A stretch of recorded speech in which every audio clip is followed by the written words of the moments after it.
La victoire n'est pas encore assurée à Ambre, candidate de la Star Academy cette année. Une stratégie pourrait profiter à sa concurrente, Léa. Les aiguilles de l'horloge s'affolent. Dans un peu plus de 24 heures, on connaîtra le nom de la candidate qui sortira victorieuse de la 13e saison de la Star Academy. Cette année, la finale se joue entre deux jeunes femmes, Ambre et Léa.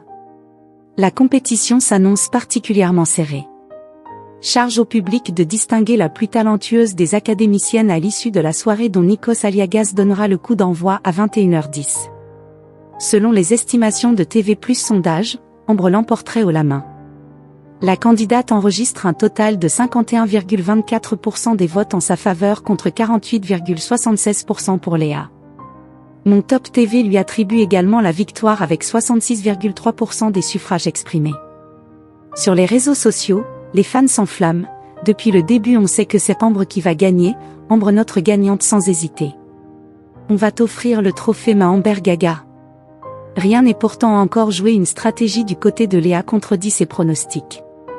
Ces fans belges ont astucieusement trouvé le moyen de participer au scrutin grâce à une cagnotte en ligne qui cumule à cette heure plus de 20 000 francs suisses, environ 22 000 €. Cette somme servira à envoyer des votes en faveur de la candidate et ainsi accroître ses chances face à Ambre. Ça n'est pas la première fois que cette parade est utilisée.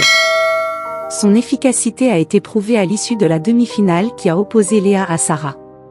Du côté des fans, la méthode divise profondément. Maintenant, c'est une histoire de cagnotte, et non de talent. Les cagnottes pour les élèves de la Star AC n'ont rien à faire là, ils sont en train d'acheter la victoire de Léa, peut-on notamment lire sur Facebook, Instagram et X, anciennement Twitter.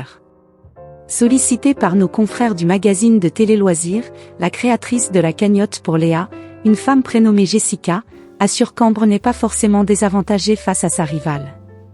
Ambre aussi a une cagnotte. Elle en a même 4, je crois. Et pourtant, elle est française. Si on parle beaucoup de la cagnotte de Léa, c'est parce qu'il s'agit de la seule qui a le montant visible alors que toutes les autres le cachent. Au moins, nous sommes transparents, déclare-t-elle. Jessica n'est pas dupe pour autant, les fonds récoltés grâce à son initiative ne garantissent pas une victoire assurée à sa candidate de cœur. Je crois que l'année dernière, il y avait eu 700 000 votes pour Marine et Iboni, un chiffre qui n'a pas été confirmé par TF1, note de la rédaction. Si on arrive à 30 000 €, ça ne permettra pas de faire la différence. Rendez-vous demain soir sur TF1.